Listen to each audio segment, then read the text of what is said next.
Um, where we at? I was itching to pound the gavel, man. I know, I knew you would be going. I'd like to welcome you all here and, let you present. Thank you. Well, we're happy to be here with you today. I'm Craig Burton, my wife Linda. We're associate directors of My Hometown Youth Hub, and we'll explain how it's organized. And grateful to have Greg and Lynn Bond here with us. They serve as the city chairs in Provo.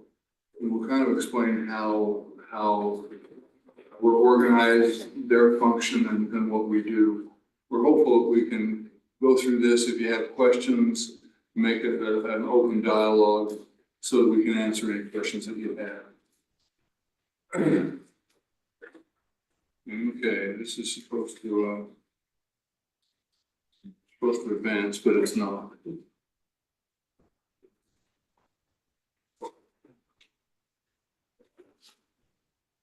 Technology is always the bane of all of our existence.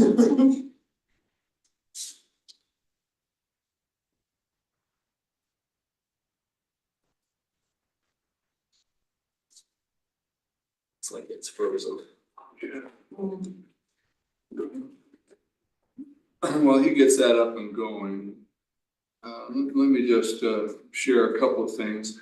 The purpose of our My Hometown is to organize city, neighborhood, and multi-faith resources to revitalize deteriorating areas in the cities where we serve. We'll show a little something in a minute, but My Hometown works in three ways. We have community resource centers. Community resource centers primarily operate out of existing church buildings. We have this partnership, and quite frankly, the origin comes from the Church of Jesus Christ of Latter-day Saints. We are called as church service missionaries, and we actually have missionary badges. We don't use them except for Sunday sacrament meeting services. Otherwise, we have lanyards that we wear, and we serve in the name of the cities where we're located. So we're volunteers with the city, and we become a partner with the city, which eliminates a lot of barriers and allows us to do things that if we came and we were wearing the badges, typically that closes a lot of doors. This opens them wide open for us. So we have community resource centers. We'll explain what they are. We do neighborhood services, which are service projects, and we'll explain a little bit more about what those are, and then help with education with school districts as they allow. We're wide open to try and help revitalize where we're invited and welcome to be here. Did you get it? If you didn't, it's your job. Is that right, Mayor? That's right. So that talks about, let me just show a little video from Mayor Fusi in Provo, which kind of gives a good overview. Yeah, we are now starting our Valley. fourth year with Operation My Hometown. As I think I mentioned, the first year it was just one neighborhood, probably had 200 plus homes in it. We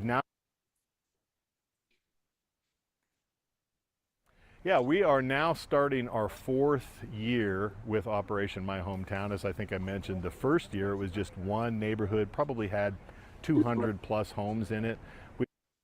We'll start that one over again so you can hear him. Yeah, we are now starting our fourth year with Operation My Hometown. As I think I mentioned, the first year it was just one neighborhood, probably had 200 plus homes in it. We've now expanded to 4 or 5 neighborhoods. We just in this year have done over 300 days of service, which are basically defined as a volunteer coming in, putting a day of service into these neighborhoods. So, and that's just in this year. I mean, we literally now are in thousands of hours that have been contributed to these efforts, both on the days of service and in the resource centers. Operation My Hometown has literally affected thousands of homes across thousands of days of service, as we have mentioned, and also across literally years. And that's what's needed in any city or any community to be able to keep your neighborhoods thriving, is to have that ongoing effort and attention and partnership between the city and the residents in itself and any of the other entities that can and desire to contribute to that effort, like the church. We talked about this. It had its beginning in West Valley City in 2021. We're now in 11 communities, 3 in Ogden, 3 in West Valley, adding 1 more in West Valley this year, 3 in Salt Lake, 2 in Provo, and adding 1 more in Provo. And Greg and Valin oversee all this happening in Provo. Here's a little piece from Mayor Kapuski. Yes. Can you define what a community is within a city? What a community, if you were to break it down, because we do this through the church, it's almost like it's a stake. Boundaries. A state boundary. And then we spread out from there. Okay, so when you say that you have these communities, that's what you're talking about? Yeah, and the same would be in Provo. Yes, yeah, we have 2 currently. One coincides with the Provo South stake and one with the South Freedom neighborhood or stake. In Provo, those communities were selected by the Provo city, the mayor. Yeah, it's 2 of the most needy or diverse neighborhoods. Okay, thank you. And in a case of those, there were some that the city wanted to have it start at, and the state president said, not now. So it has to be a relationship like this, and we'll talk a little bit more about why that would be. The My Hometown Provo initiative was launched in February 2022 with the idea that communities build communities. Each community wrestles with the same questions. How do we bring new life to established neighborhoods? How do we encourage neighbors to help neighbors? How do we find and help the most vulnerable residents? And how do we help everyone feel our welcome home spirit here in Provo? Challenging community issues are not solved at City Hall alone. The success of My Hometown Provo proves that it does take a village. It takes a community to build its community. My Hometown Provo built on the success of a pilot program in West Valley City with 3 focus areas: the Community Resource Center, harnessing the power of volunteerism, building relationships through social interaction. It's a simple but powerful formula, and it's working here. The Community Resource Center, as we call it the CRC, is now a happening place where neighbors safely gather to learn. English as a second language is the most popular class offered. Some students have been in the United States for more than 20 years and can now speak English and function easier in our society. The community is responding, with 700 people attending the CRC and 200 getting ready to graduate. Neighborhoods are literally being transformed with ongoing days of service 6 times a year. Projects include things like painting, yard cleanup, landscape, community garden cleanup, tree removal, and fence repairs. Neighbors are getting to know neighbors again with social events throughout the year, and some of these events have thousands in attendance. My Hometown Provo is positively changing the trajectory of individuals, families, and communities. Thank you, My Hometown. That's what's happening in these other communities. We're in Ogden, Salt Lake, West Valley, Provo.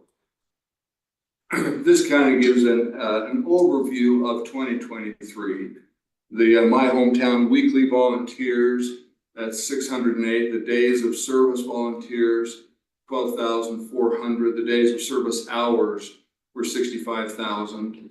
The number of projects that were done throughout were 1,302. We'll talk about how those are done. Teachers and volunteers, 1,125. Those are in the community resource centers, teaching ESL, piano, art, sewing, Computer. Spanish, Computer. basic finance skills, computer skills, parenting skills. So we have the community kind of tells us what they need, and then we try to satisfy that. Attending classes, 2,651, and so you have the CRC hours, 33,000. So you've got almost 100,000 volunteer hours that have been done, that were done just last year. All of this with church service missionaries and volunteers, but we don't want to just do this in the name of the church. The church is the springboard for this, and we operate through church buildings because they're vacant a lot of times during the week. But our desire is to open it up and be a part of the community. And that's why we do it as volunteers in the name of the city rather than as church service missionaries. Anything else you'd add? What are CRC hours? CRC hour, why don't It you? depends. In the Pioneer Park neighborhood where we operate, the CRC is open Monday through Thursday. Piano lessons go each of those days from 3:30 till 7. And then the classes, we have morning classes Tuesday, Wednesday, and Thursday from 9:30 to 11. And then English or evening classes, those evenings from 6:30 till 8. So those are volunteer classes. Correct, yeah, they're all no charge. For instance, our big class is ESL. This session, we have over 160 students taking ESL. That community and Provo that we operate in, the residents have immigrated from 59 countries. A lot come not being able to speak a word of English. Piano has been something that's been very popular.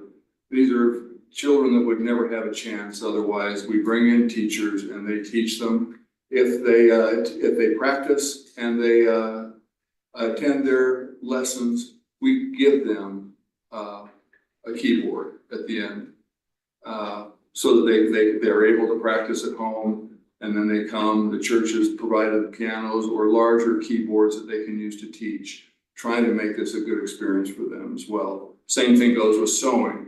If they come, and you're not doing sewing yet, but the other community The other is. community in Provo. We provide a sewing machine, teach them how to sew, and if they come and they attend, they keep the machine. Same thing with the computer course. BYU and Bonneville Bank have donated 178 computers for us for the first 2 years. And if the students attend class and do a project at the end, they get a refurbished laptop to take home at the end. We like to make it sound like this is really rosy. Not everybody comes every week. They're busy. They work 2 and 3 jobs. They'll register and they'll come and then they'll not come, and it's up and down. We don't ask if they're members. We don't ask where they're from. We don't ask if they're legal. All we're there for is to help. That's our whole objective here. Anything else? So that's the Community Resource Center, and we've already talked about that. Neighborhood resources, and you saw that from Mayor Kafusi. It's a big effort. We use partner stakes, and so you have how many partners? 15 partner stakes. 6 Orem and 11. So you might have on a day of service, and when she said it's 6 days of service, that'd be April, May, June, July, August, September. And it's a day of service, and on a day of service, you do how many projects? We typically are in the 10 to 15 projects. We'll have typically between 120 and 150 volunteers from these partner stakes, as well as the neighbors. The neighbors are good to come and support and help their neighbors out. And we do 6 of those a year. They're from 8 in the morning till 11. A big part of that is on the shoulders of the city. We have a legal agreement because we're doing this in the name of the city. Different cities participate in different ways, and you'd have to say Provo. West Valley City provides all the dumpsters at their expense, and they also provide the liability insurance. We have to make sure that people are trained up and they're safe, that they sign in and that they sign out. And so if something happens to them, they're on your insurance policy. If something happens in the CRC, they're on the church's insurance policy. Yeah. Generally, as we start new areas, we've learned that starting with both the CRC and the days of service is too much for an area to start with. So we have made the decision to begin in new areas only with the CRC, Community Resource Center, to begin with. So we can kind of get our foothold, kind of feel our way and see what we're doing, and then we go in the next year and start the days of service. Greg would disagree because he did it, They did it all. We did it all. They did it all. They did it all. And, Nobody told us we could do a little We bit. had to learn. It's a lot, yeah, it's a lot. I had hair before.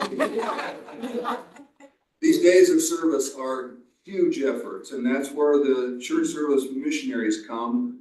We work with the city and find those that have zoning violations. And that's kind of the target, and help clear those up. West Valley City started with 390 zoning violations. Last year, there were that many.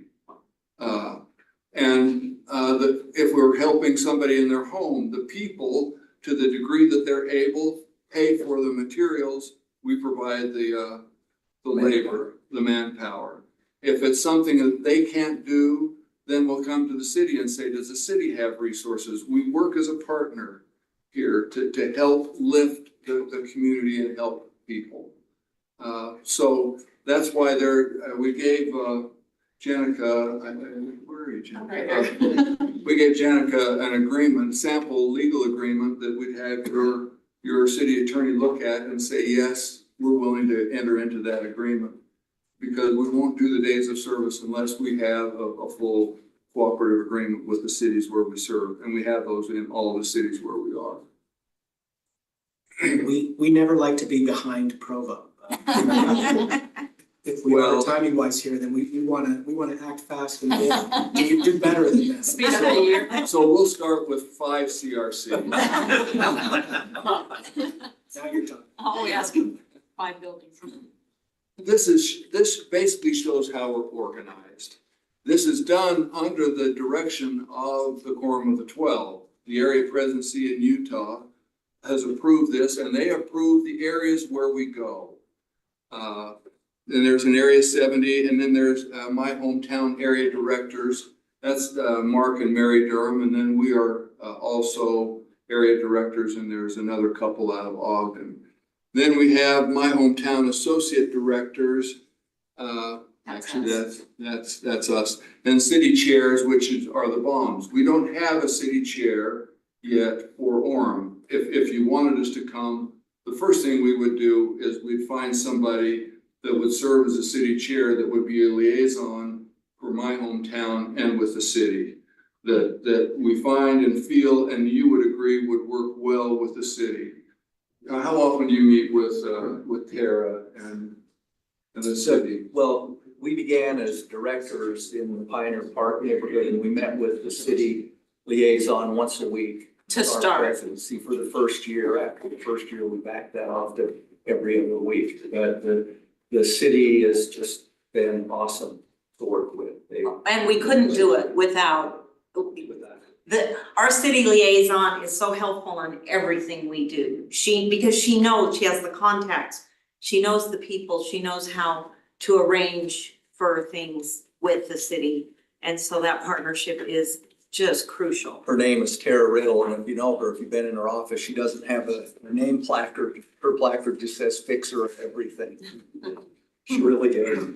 But that's really, that relationship is key, and that's why we've said, if you wanted us to come, the way we would organize it is we would select a city chair, then we would determine the neighborhood where this would start, which would mean we'd have a stake president who would say, yes, we'll make our building available.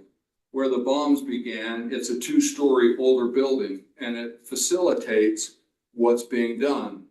Other areas don't have the luxury of that kind of a building. This one is quite unique. And if we can find a building that works where they don't have multiple wards and a lot of activity and we're interfering, that's always the desire. But that'd be in the process of determining where and when we begin up. I think the question was raised at our last meeting that, does it have to be in a church building? The answer is no. We haven't had it in place yet, except in a church building. But I think someone mentioned there was a school an elementary school that might be closing down. That would be great. We've never, chartered those waters yet. We're looking for parking. We're looking for classrooms. We're looking for pianos. You know, those kind of things are available. We haven't, you know, done the maintenance of the building yet because that's all been taken care of through the church, which we did it. But certainly it would be wonderful to have a neutral territory for a community where nobody feels like they're being imposed on religiously. Are there any challenges that you've had just with the buildings being open all day, or I don't know? I could just imagine. Not really. The only challenges have been local ecclesiastical leaders saying you're using our buildings way too much. And so we have to, Be careful. then we back off. I used to be a building scheduler, so of our stake center, I know how to do Yes, that. you can It's see where very we, tricky. that could be tricky and it sometimes can be, but We haven't had that issue one bit in our building because of the 2 stories. We've had 100% support because we were given the upper floor 10 classrooms. with 10 classrooms for the whole week. They said you can have Monday through Saturday, you can have the upstairs. And so we actually now go looking for these old 2-story buildings because there's no competition for, you know, for the weekday activities, but. Where we were in Granger, they had a basement and actually Governor Banger built this building. And he was the old state president, and back then he could do about what he wanted. And he built a basement and they didn't need the space. And so we had space that was not interfering at all with what the local units were doing. Other buildings, it's not necessarily the case. So we may have to trim back what we did in the CRC so that we can be good neighbors with all entities. all entities. How many hours a week are they being used, would you say? We're there Monday through Thursday. We have morning classes, Tuesday, Wednesday, and Thursday that go from 9:30 to 11. Then piano lessons and tutoring. We have tutoring twice a week with the elementary school across the street from 3:30 to 4:30 twice a week. Piano lessons 3:30 to 7, Monday through Thursday, and then classes Tuesday, Wednesday, and Thursday evening, 6:30 to 8. So you're probably 20 hours a week Yeah. in the building. That's a Because unique. classes. This Provo Pioneer Park is probably more active than any of our other communities. Because we don't have that luxury that they have. If we looked at West Granger, the state said you can use the building 1 day a week. Then we say, okay. We try to work it so that it works with the community, with the city, and with the church. So I have some friends who are currently serving in Provo in fact, she says she's going to teach a gardening class. So they're in the other neighborhood. Yeah, I'm not sure. South She- Freedom. South Freedom. She did talk about challenges with having to, find a place for the sewing machines when the building needs to be used for other Yeah, they have a things. little limit. So my question would be, so we are really kind of hoping to expand our community gardening program that we have here. Do you see that as something, is that a program we could maybe facilitate if you came to some of our neighborhoods and then they could go to these areas that we have for community gardening, but we taught the skills to adequately? Yeah, our first year, we actually were involved with the community bus. And in It's West with Valley, service. there's 2 community gardens that they do. So what we did in the beginning is we did focus groups within the neighborhood that we were gonna start. And we invited all of the neighbors, anybody who wanted to come to a meeting. And we fed them a dinner and we just asked them, what classes would you be interested in? How could we help you? And we came up with a whole list and some other frustrations that they had that they wanted to talk about, which we have addressed in our days of service as well. And then we started with that list and we said, these are the classes that are most desired. And that's how we came up with our schedule. Our neighborhood and the other neighborhood, even in Provo, and each neighborhood throughout my hometown, each one does things a little bit differently as far as classes based on what that neighborhood has asked for. It's really quite unique. No one neighborhood is the same. We have found that it's less effective if you try and come into a community and say, this is what we're offering. Because then they're not attended. That makes sense. We actually had one, and they asked for home repair help. So we brought in Lowe's, we brought in subcontractors, we brought in other people. We had it all organized up and they all said, yes, yes, yes. 2 people came. So we decided we may not do that again. But we just try to feel, we try to meet needs. And then, and it's not because they didn't want to, they're just overloaded a lot of times. Do you have any idea if we were using this, like a school that's closed down, how it would work as far as paying for, you know, the utilities and all that? It's a great question. That's something we'd have to work out. We have now, as of December, have a 501c3, a nonprofit, our hometown community foundation. And that foundation's purpose is to help meet these kinds of needs. The LDS Church gives us a budget to operate our CRCs, and also gives us a budget even to open up a CRC if we have to. Like, we're gonna be opening up the Provo Dixon, and we're gonna need some accordion doors. We gotta split some rooms. It's an old seminary building that's been vacated. So we're gonna have to get some pianos. We gotta divide some rooms.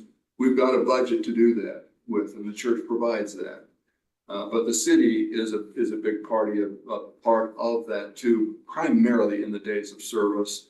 And our hometown community foundation would be helping. We wondered about if there was a school, who would pay utilities, how would you divide it off, and those kinds of things. Maintenance. Yeah, the maintenance, we can solve those problems. Okay, that's good. If all it is money, we can solve the problem. It's money and personnel, That's and we can find the people, the people. You know, there are now 650 missionaries serving in my hometown, in the 11 communities. And I think if you were to talk to any of them, they're pretty happy about what they do, because they are able to do something that they haven't been able to do otherwise. We look at it as true religion. Take the missionary badge off, and we're just trying to be disciples of Jesus Christ to try and help them. Because those schools could be pretty effective if we can figure out a way to do it. I know some of our chapels it seems like they've been stacking them up with wards, like there's 4 wards and a lot of chapels, yeah. which That's the makes them problem. pretty busy, but as far as the schools and. We'd love to see how that works. This might be the perfect community to try that in. Well, and Orem already has a base because we have 6 partner stakes that are Orem stakes that supply volunteers for us on days of service, which would go into the They would go Orem into the Orem. community. Provo would let them go? You'd bring- We would. Reluctant. Yeah. But The Provoites we deal with. We've had a huge demand for people wanting to do service. So I think the days of service, I think it could be really successful with the attitudes I've seen around here. What we want to do, we get Key Bank, and we get a lot of these corporate units want to be able to do it. That's an area where we're now expanding into. We're learning how to do this more and more. And we're better this year than we were last year. And we had some stumbles and some trips as we were learning, but we're a whole lot better than we used to be. You might want to know this started, 5 years ago, just before COVID, and then everything shut down. But they did it with no guidelines, nothing. Everyone just kind of was trying to figure out on their own what was going on. So we just barely finished some yeah, guidelines. when we were called, it was my wife and I, and they said, good luck. There was no handbook, no instructions. And, you know, it's been really amazing to see it, So we to see it grow. asked for best practices and, you know, what's been your experience? We've got 1,000 pages of input from those that have been working in this and have whittled it down to 100 pages. Yeah, like I said, we've had a lot of demand for people wanting to do service. And so that was one of our mandates earlier in the year, was just to bring that together. And so when we found what you're doing, you know, it's a great job. Well, and the thing that's incredible, at the end of those days of service, those projects, as people bring their vests back to give us to launder, they thank us for the opportunity to serve. You know, it really is a heartwarming thing to see neighbor come out to support neighbor. You know, often people that they don't even know who it is they're helping, they just want to help. When we open up a community, the first thing we do generally is have a big community event. You did one, you'll have between 1,000 and 2,000 people. And those are that's how we find out what the needs are. We say we'll provide an ESL or whatever, but it's just a great community event.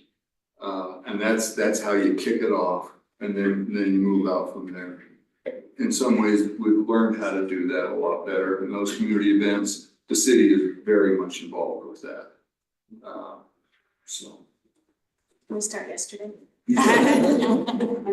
There's a cost to starting though, right? We have staff on our end, say sometimes we have to make up materials or something, explain some of those with you. Maybe you can talk about on the city side, Okay. if you've got 5 minutes, we can go through that. For the first year now, since we aren't doing days of service the first year, there really aren't any costs to the city up front. Except Till, maybe the big party. The big party. Except for the big party. okay, there you go. So really, the way we divide it, the church provides us a budget that we fund our community center with.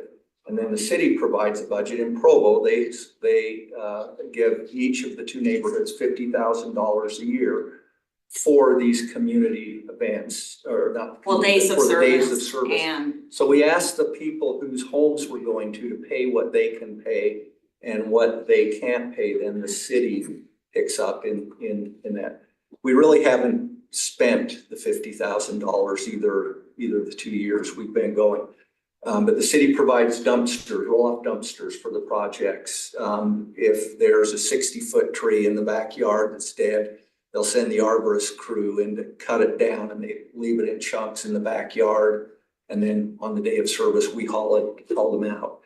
And the city arranged with Diamond Rental to give us we get a $3,500 credit each year in equipment from them. So that's really how the city helps. The city for us. personnel. Yes, although they don't provide a lot of personnel, it's more that load is on us.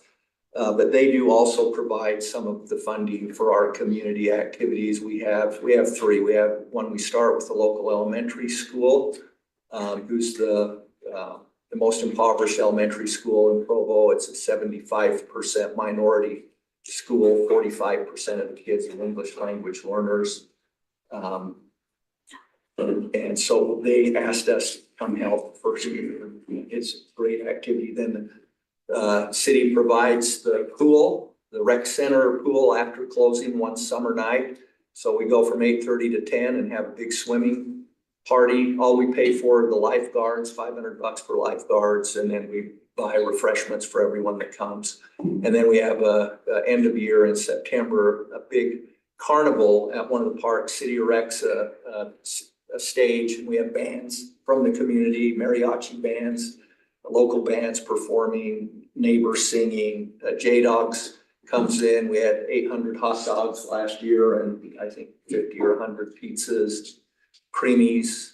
Can I just say that the city does kick in money, but we have private donors as well, that we've had a lot of private donors step up and say, we just want to be a part of this. And then as well as the church funding, and then partnerships with Habitat for Humanity, United Way, Community Action. They all love to be involved because we're doing good things together. And then I was gonna say regarding working with the city, like the city yard crew, what do they call arborists? That we help them and they help us on the National Day of Service. We had hundreds of volunteers come to help us. And what we did is cleaned up the Provo River Trail, and they were thrilled. And we said, what else can we do? Because we're gonna have all these volunteers. So we took them in to parks and cleaned up the parks. And, so it's a great trade back and forth, that they help us and we 600 help them. volunteers that day. And so, we had a bunch of them devoted to 2 Provo City parks. We're careful in those days of service to the degree that we're able and that we can control it. We don't get up on roofs and we don't go in houses. We've avoided that. In some cases, we've had to, and we work with the city and with the people if there's a need. But organizing these projects is a huge part of what we do, so that when the volunteers come, everything's ready for them and all they have to do is provide manpower. They know how many shovels are needed and wheelbarrows and chainsaws and pickup trucks and everything else. It's all in advance prepared for. They come in, do the work, get fulfilled. They benefit and the people benefit and the community is lifted. So that's what we do. Mayor and council, if I may say, when you look at some of this stuff, you may kind of recognize that we've already done, to some extent, bits and pieces of these things. We do it seasonally. And so we've got some of the pieces of the puzzle. And so really what we're talking about here is enhancing, so taking the resources we have, enhancing, potentially adding more. But really, the real value that I see my hometown bringing is bringing us more opportunity, connecting us more to the demand out there that sometimes we hear some about, but sometimes what I've heard here today too is that it's helping people feel, I guess, safe and comfortable and at ease of asking for the help or allowing for the opportunity to come serve to be taken advantage of. So I see that being the real benefit here. And so in terms of budget, we feel like we could, like we've done with similar efforts, use what we've called take pride project funds in our solid waste fund to go towards this. And we've already have like a trailer with some amount of tools that we've used for different service days. We've already, bent Karina's ear about, enhancing and being a part of these events. So truly to what Mayor and Council Members Gale and Miller said, I think we got to do this yesterday, and the timing is rather serendipitous in terms of, in part, what we heard from you at our retreat last month and setting specific goals that perfectly align with this.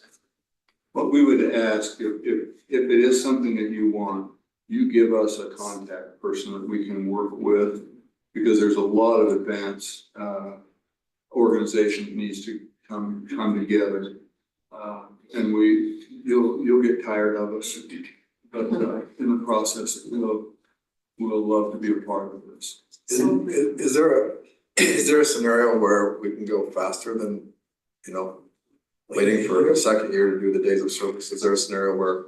There probably is. If you're interested. We'd have to really buckle down and work together. Because there is on our side a lot of organization, but once again, because we have the church, the church opens this thing up really fast if we ask for it.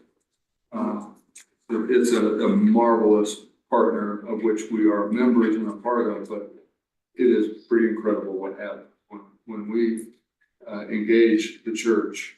We almost have to get out of the way. And I don't know whether or not we'd be able to pull it up, but I'd like to at least have a conversation and see what that looks like to go faster and see if it's possible. Well, maybe it's not at the same level that you're doing, but we could do 2 or 3 or Right. 5 or 10 projects or something. Right. As wonderful as Miss Tara is in Provo, I'd put our Jenica Jones and Karina. I will love this. Them's fighting words. Awesome. They are good. And I would just throw out, if any of you would like to come take a tour one evening of our center and see it brimming with people, see the smiles on these people's faces as they walk out of there. There is a spirit of love and just camaraderie there that is unbelievable. It is so cool. Or come help on a day of service. Yeah, exactly. Bringing the community together. We'd love to take you through and show you. Tonight at 6:30, the Deseret News will be down at the Pioneer Park. And on the 18th, the front page of the Tribune, that's the Sunday front page of the Tribune, has a 3-page article about my hometown. Typically, I'll say it, and this isn't recorded, but It is. It is recorded. Sorry, but it is recorded. It's not there.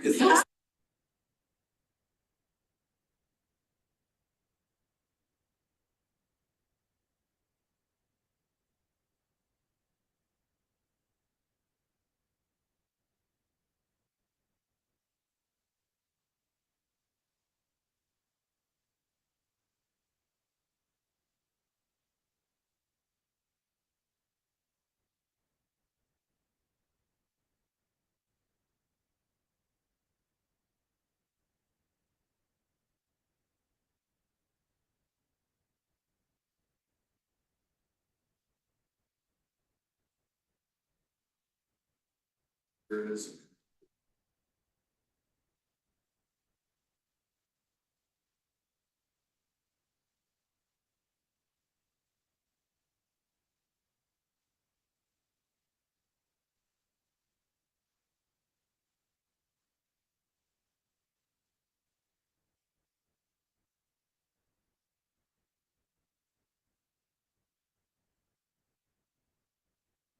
If you just let me know. BAUM, BAUM, phone is 801-921.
Thank you for coming.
Customize your dream sofa or sectional at Living Spaces, where our special order collections are available at unbelievable prices and ready in as little as 4 weeks. Starting at just $8.95, our wide variety allows you to get creative with different fabrics and configurations, so you can select the perfect colors, patterns, shapes, and sizes for your space. Enjoy free shipping and get special financing for 60 months with your good credit. Build your design today at livingspaces.com.